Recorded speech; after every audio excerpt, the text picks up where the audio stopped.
Ladies and gentlemen, brothers and sisters, friends, enemies, and comrades, I hope you're doing well. This is Kenyan Revolutionary for another session and another day in a cloudy day, wherever I am. Do not worry where I am. I'm somewhere in whatever, in on this planet Earth. But karibuni sana. I hope you're doing well.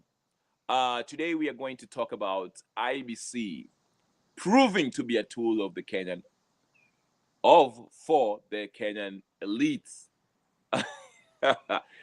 I warned you guys. I warned you, and not only me, but many others that suspected and now are um, kind of what do you call it?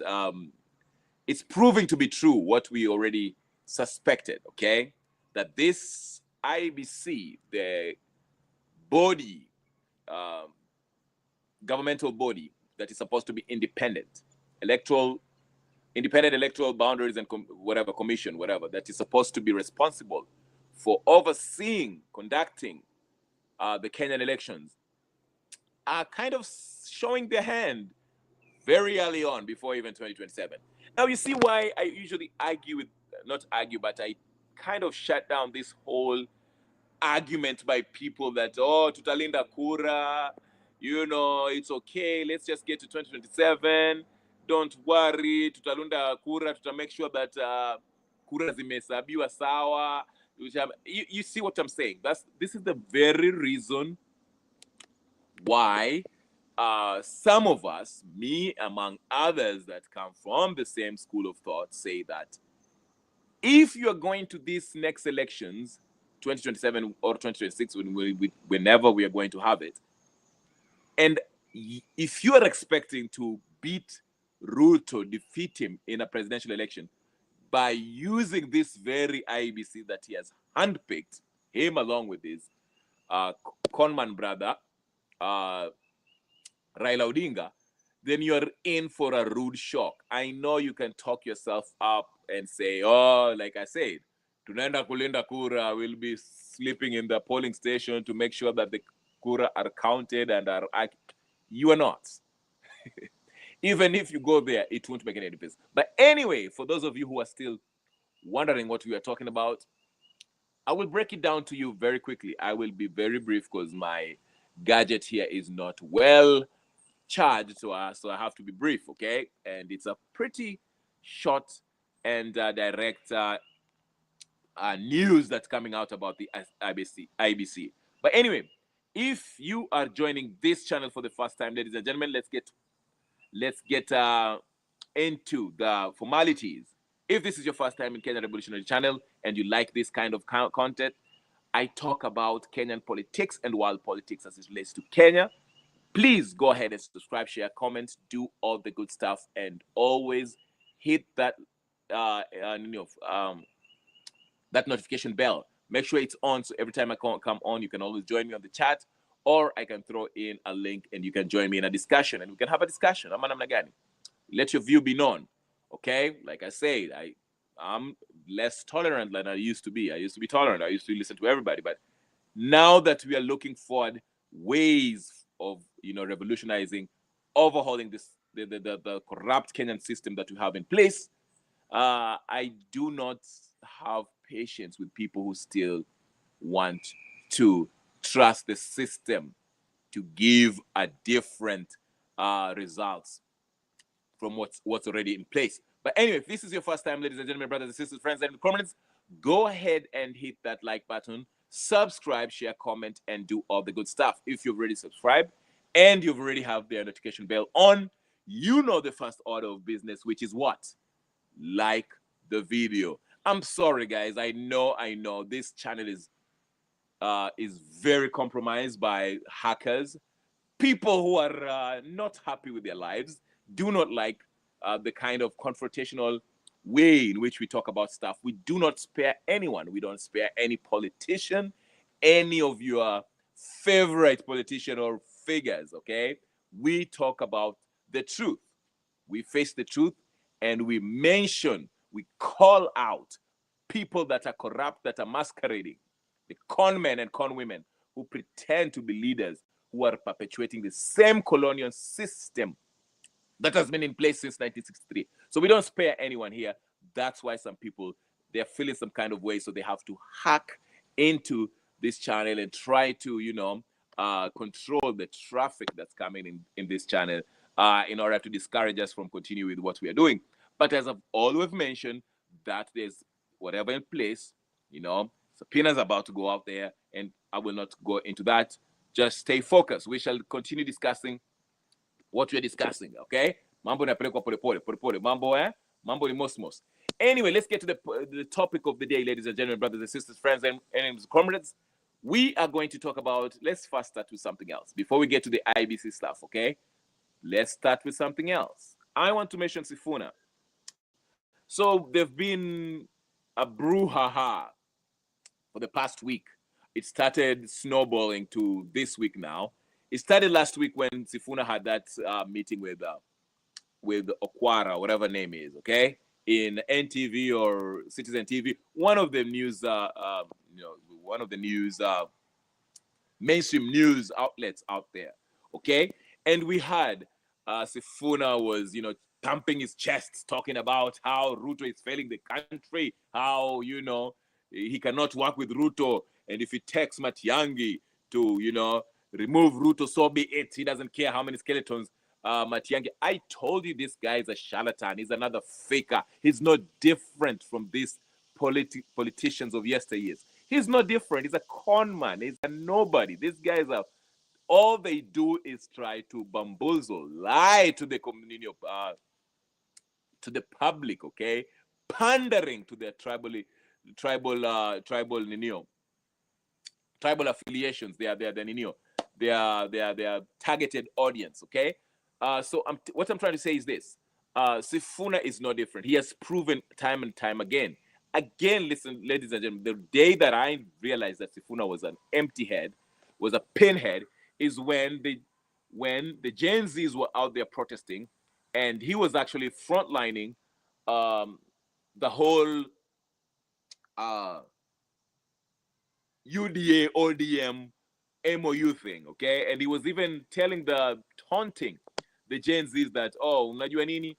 We went there as ODM. We don't care what you guys do. We have the right to meet the president, whatever. I mean, he was showing his ass at that point. And that's when I knew this guy, he's not with the people. But again, he still wants to appeal to people who have been pointing their finger at ODM. Because like I told you, the young folks in ODM, especially the non-Luos that are in ODM, they find themselves in a pickle since the country does not really pay much attention to ODM. ODM is part of government, and this government is very unpopular, as you know. So Sifuna is showing his face. So you saw him the other day when he had this press conference with Raila Odinga. They looked like kids who have been caught stealing njugu, and they are paraded in front of the headmaster.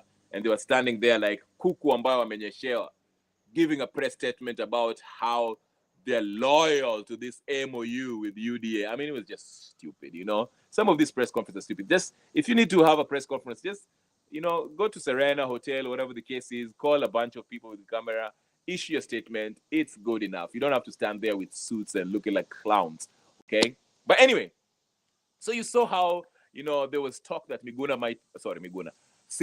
might leave ODM, but no, he wasn't. I told you this was Raila's trick. It's a message to various two distinct target audience. Number one, to the Gen Zs who do not like this UDA President Ruto-led regime.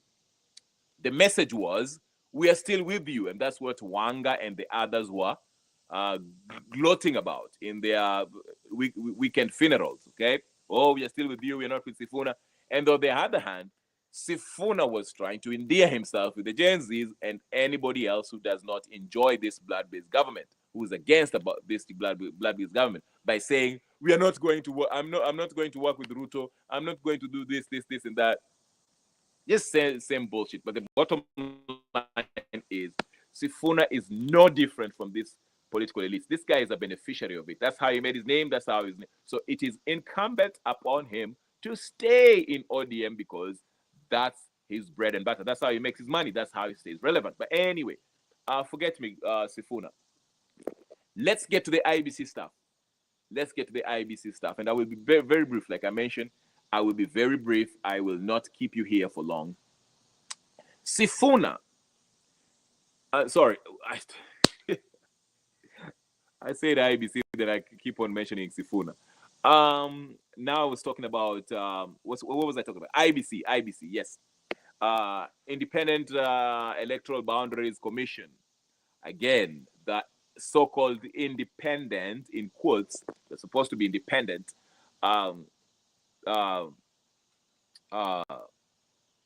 institution that's responsible for overseeing the electoral process, okay?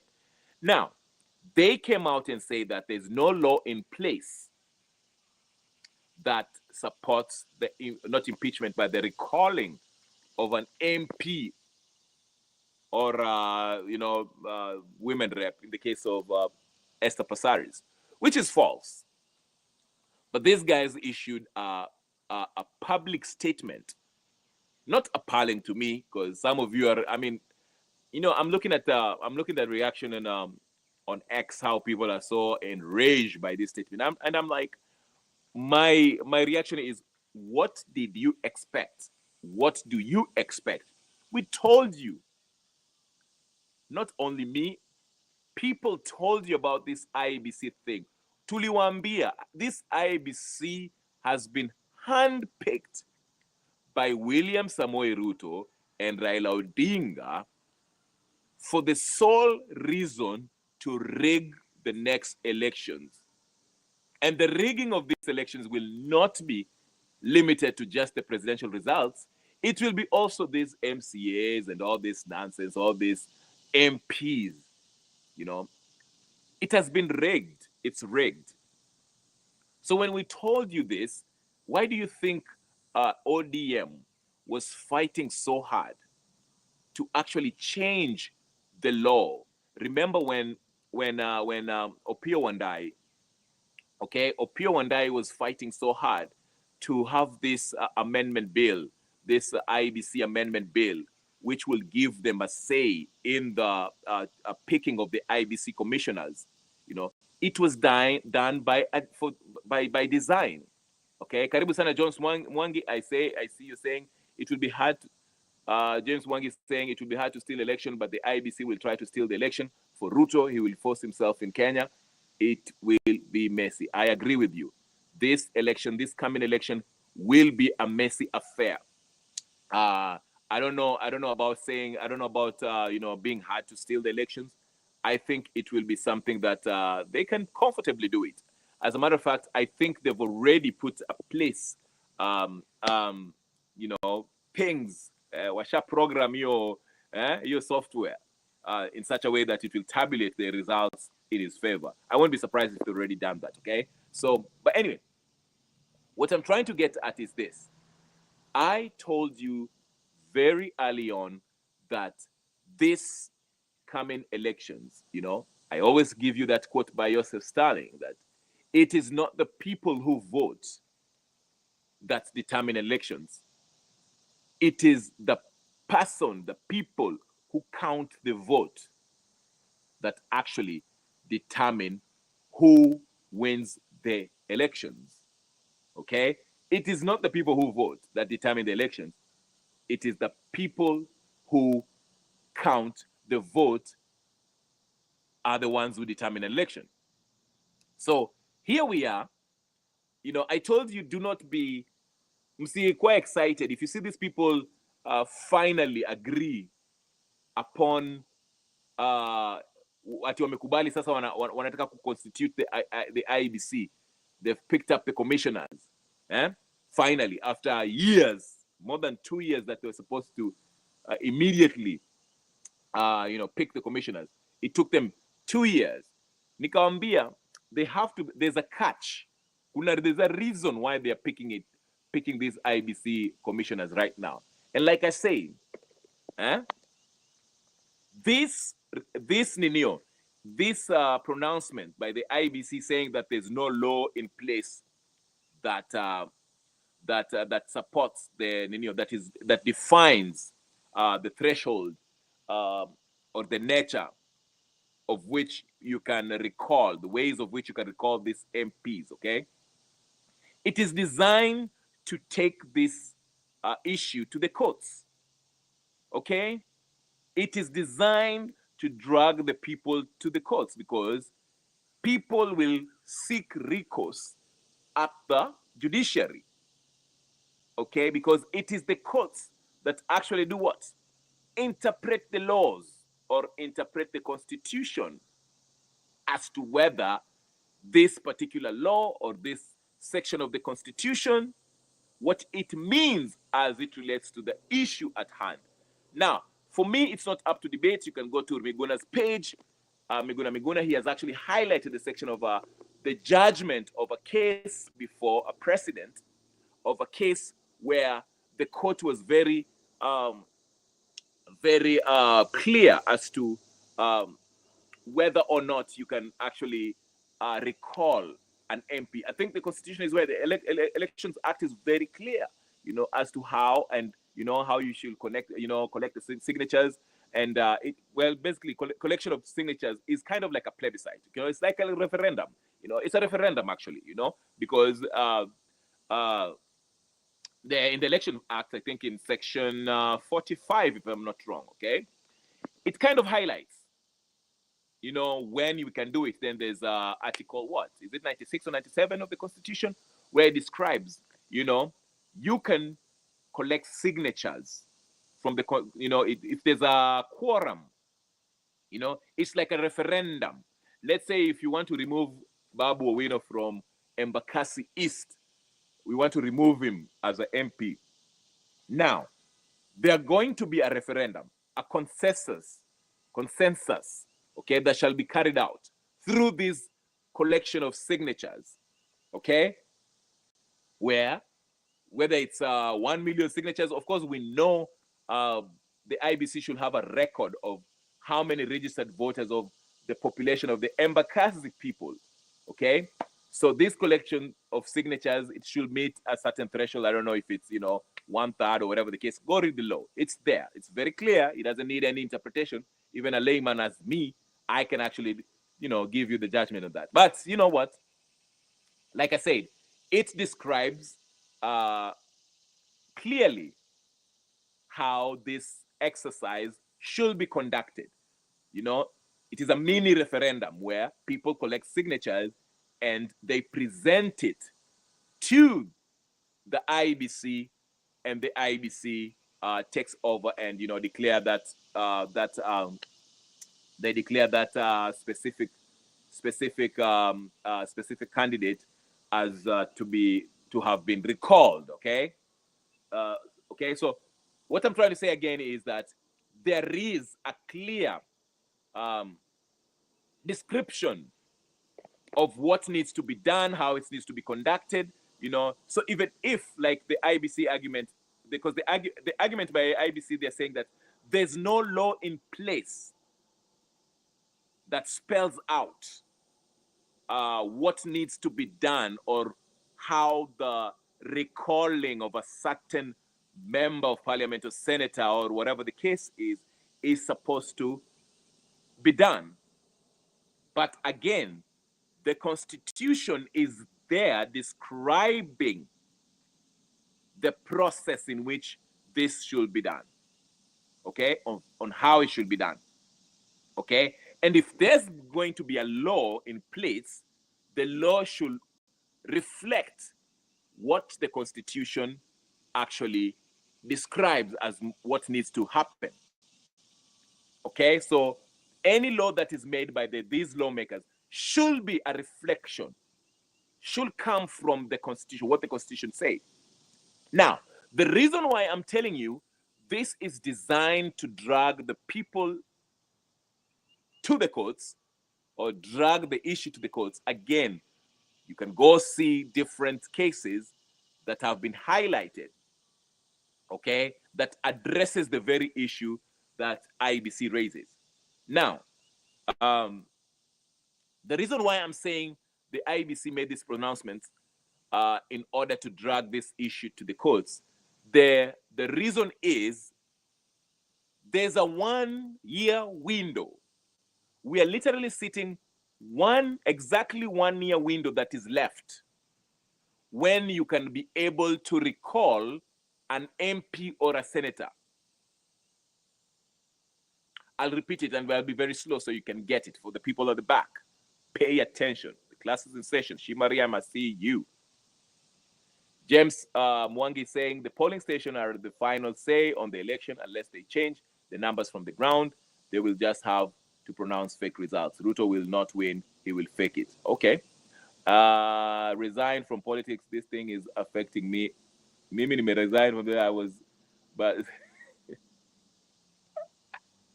Shimariam, I feel your pain. But anyway, I will repeat. There's a 1-year period that is left when we can recall the MPs.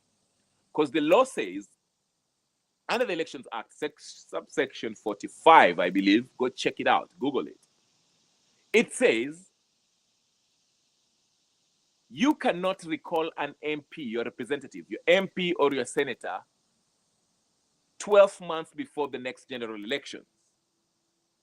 Should I repeat it? You cannot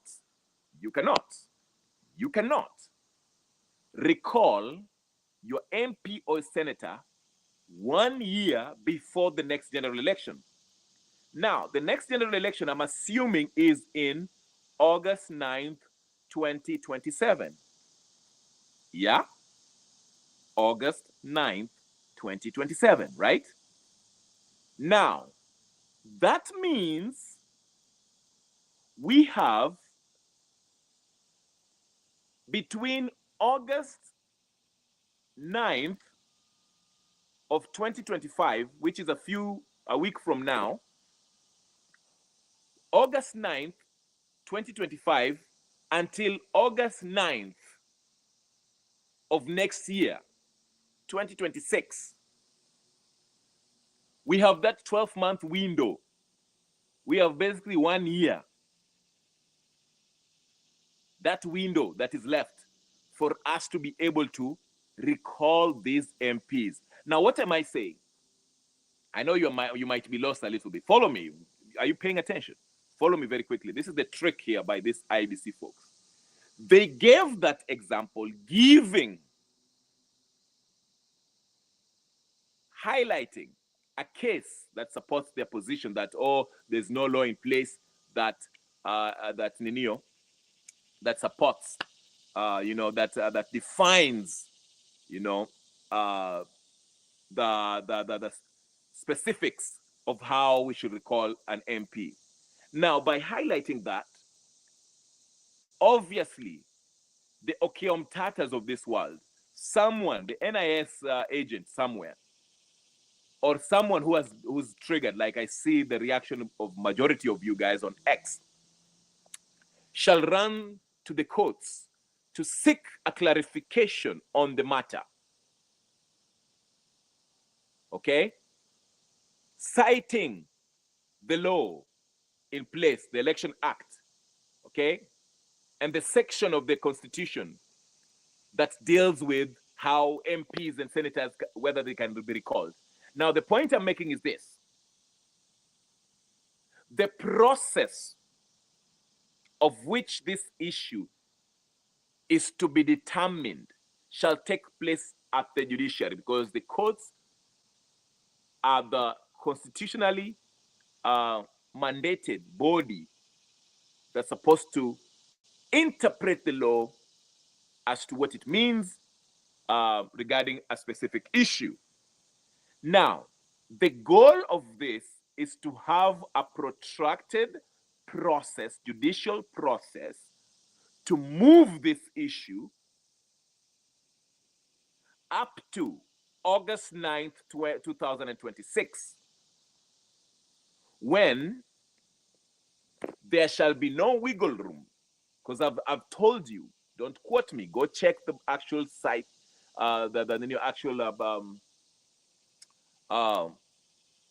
actual section of the amendment that deals with it.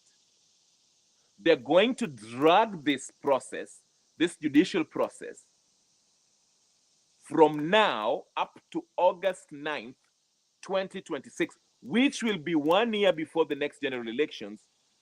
Therefore, it will be too late to actually recall these members of parliament, of senators, or whatever representative you're trying to get off, whether it's Esther Passaris or whoever.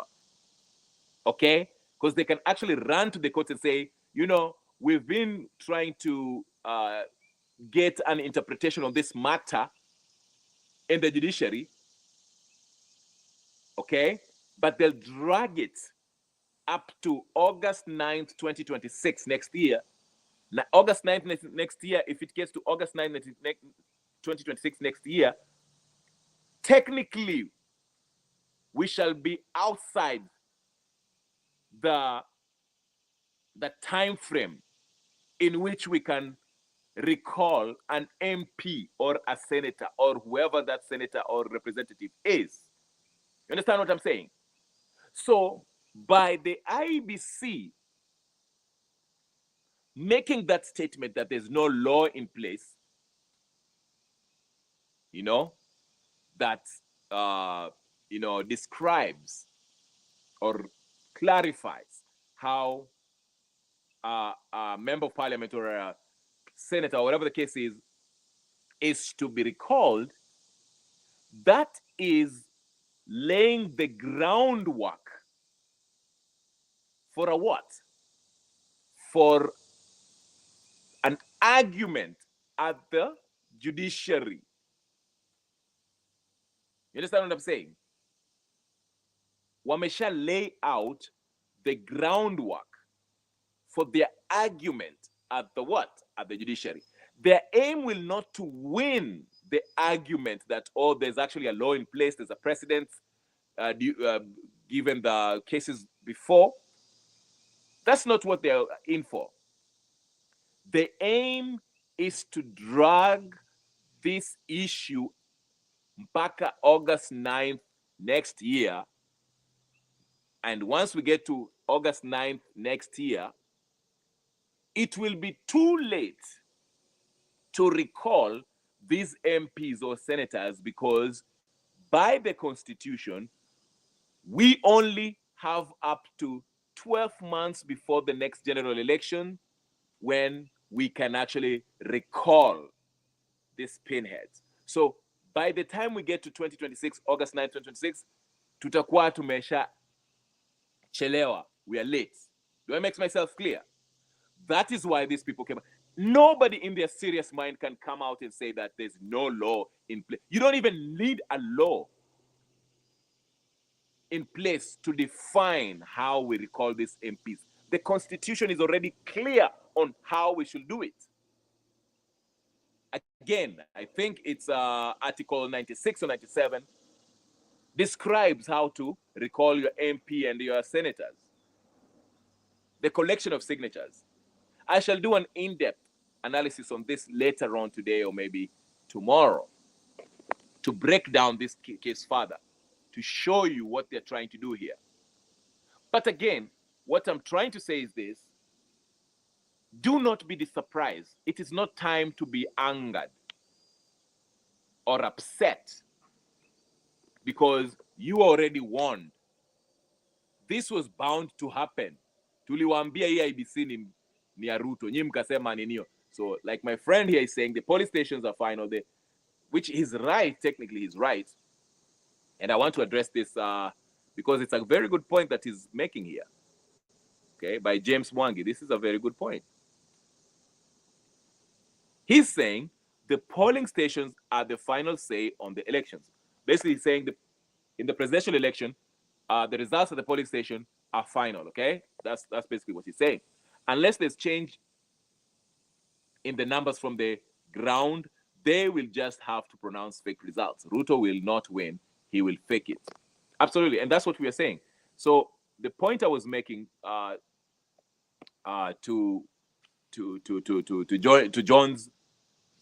James' point there in Ninio. Okay, let me give you a scenario, James. Let's say there's a polling station. Okay, polling station in Embakasi. Again, I'm using Embakasi because that's the name that I can come up with right now. There's a polling station in Embakasi. Embakasi is a toss-up. It's a toss-up region, meaning it can go either way. Not even, let me use this. Embakasi is a stronghold for the opposition. Let me just use that, okay? We know that Ruto is very unpopular. People want to Mtaki. There's people screaming one time and all this nonsense, okay? And Ruto knows he's going to lose in Embakasi, right? That's not his strongest Ninio region. But anyway, nyinyi mnaenda kulinda votes, right? The votes are taking place. Okay? Voting is taking place. Mmejitoa, vijana wametoka sijui vijana ngapi wanalinda kura. Wanalinda kura. Kura imepigwa, then the final result is 100,000 people voted in Embakasi. Okay? The total is 100,000. Out of this 100,000 people who voted in Embakasi precinct or polling station, 80,000 voted against Ruto and 20,000 voted for the opposition. I'll repeat, 100,000 people voted, 80,000 voted against Ruto, 20,000 voted for Ruto. Okay, mumelinda kura, it has been, imesha mukaandika chini, sinanio, uyo agents, all the agents, IEBC agents of the opposition, agents of the Neo, UD and ODM are also there. Hao watakataa kupiga sahihi. The agents of the Neo Waruto watakataa kupiga sahihi because they will not agree, okay? But anyway, the agent of IEBC anapiga kura hapo, transmits the thing on the portal to post it, right? Aya. Si mmeshalinda kura mkapiga makofi, you are very happy. Ruto amepata only 20,000 votes over here. 80,000 tumepiga against him. Si ndio mmefurahia? Okay. Mmerudi mnaangalia mnasema Embakasi. Embakasi, you know, on the main tally in Bomas, at Bomas, they will say so far, they will not call it, they shall not say ati that is the Ninio, that's the final result. They'll just say so far 80,000 votes went against Ruto and 20,000 went to Ruto. We are yet to finalize, get the final word, but the reports that we are hearing is that the polling station have been closed. So we are still counting just to see, just to make sure. Si nimeenda nyumbani kulala. It's 8 o'clock, the polling station imefungwa, voting has ended. Kila mtu ameenda nyumbani, mnaangalia TV, mnangoja Matiang'i acquire announced as the president or whatever the case is. Si nimeenda nyumbani mnaangalia TV. Aya, mnasikia breaking news. Okwara kwa hapo, amekuaro Wange. Okwara kwa hapo. Breaking news. Jeff Koinange. Breaking news. There are some ballots that were not counted in Embakasi. It turns out that there was a ballot, that is ballot papers that were there that were not counted before, that are going to be tallied. Then we shall get the final results from Embakasi. So all of a sudden, breaking news, mnasikia the counting is still going on at Bomas, si hapo ni Embakasi, kwa sababu Embakasi shafungwa. Walijua mnalinda ninio, mnalinda hapo hiyo polling station, na mlijua wakifanya usarakasi hapo mtawapiga. So mtasikia, so those ballot papers have been transported from Ninio, from Embakasi polling station, and they've been transported to Bomas for the final tally. Usiku inaendelea. Inafika saa 9 za Ninio, saa Ninio. Saa 7 za usiku watu wajalala. Nyinyi mnaangalia tu, mnangoja kuangalia Embakasi ni namna gani. Sina unaenda hata mnakaa mpaka saa 9 usiku, mnaenda kulala. You wake up in the morning, unasikia breaking news, Okwara ndio huyo ako hapo hivyo tena. Anaambia ni Judy ama Judy. Breaking news.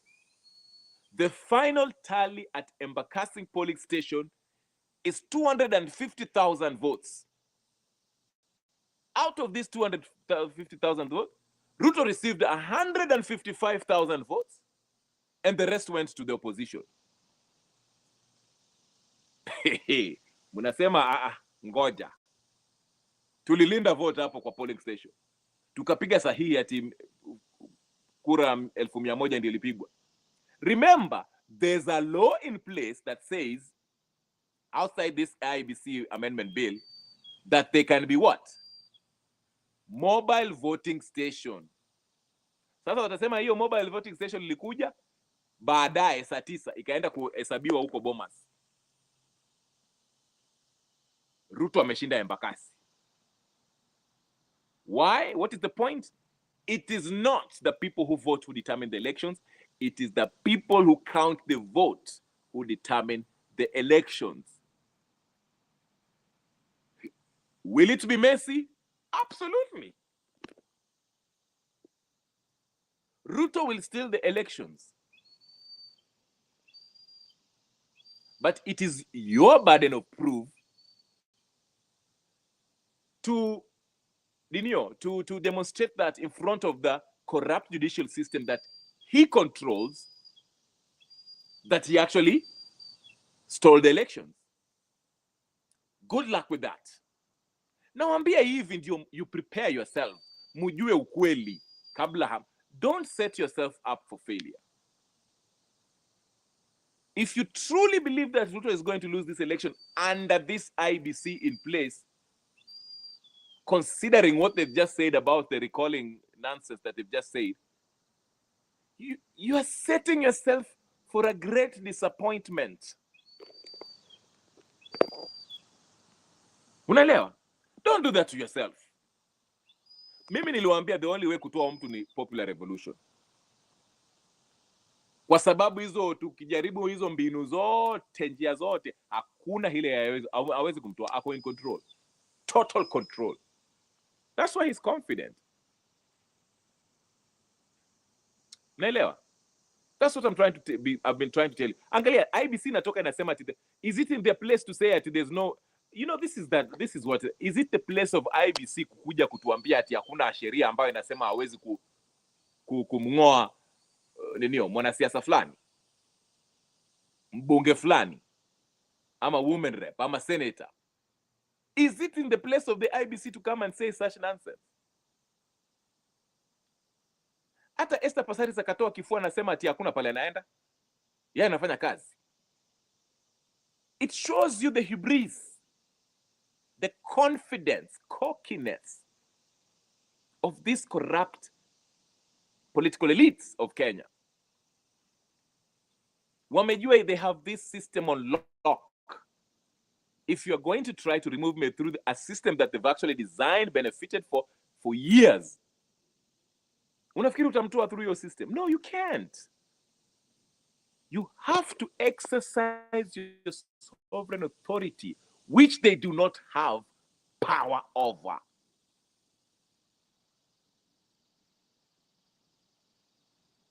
Unaelewa? I want you to get it early. Kwa sababu 2027 you will be here, mtaanza kucomplain the same thing. Mtasema Ruto ameiba. Kwani tulikuwa tujui ati anaenda kuiba? Kama mmejua anaenda kuiba, mbona mnaenda elections? I mean, that's the question I'm asking. Why are you still going to hold the election if you know this guy is going to steal it? IEBC are demonstrating clearly, proving to you that hawa majamaa wanaenda kuiba ininio. In fact, wanatoa press conference wanasema ati hakuna law ambayo ina support the recalling of a MP. Na the constitution imeeleza kinagaubaga vile unafaa kutoa mwanabunge ama seneta. Lakini hao wanakuja wanasema ati kuna sheria ambayo inaeleza vile unaweza kumngoa mbunge. You see what I'm saying? So if you still have hope ati mnaenda kutoa Ruto through this electoral body, IEBC ambao wamechagua, jamani, I have a bridge to sell you. I have a bridge in London to sell you. The London Bridge nitakuuzia saizi. Leta pesa. M-Pesa me the money, nitakuuzia bridge in London. Munaelewa? So that's the point I'm trying to make up here. So this IEBC have clearly demonstrated that these guys are not going to have a fair, free, verifiable, a transparent process. Okay. Anyway, I'll stop here because I want my internet now imefinywa kabisa. I want to make sure imefinya kabisa mpaka people are not here. But anyway, if you're going to watch this on repeat, please like, subscribe, share, comment, do all the good stuff. James Wange, thank you for your 2 cents. And Shimariam pia karibu sana. Asante for your contribution. I'll see you guys later. I'm out. Peace and blessings. I'll talk to you guys later.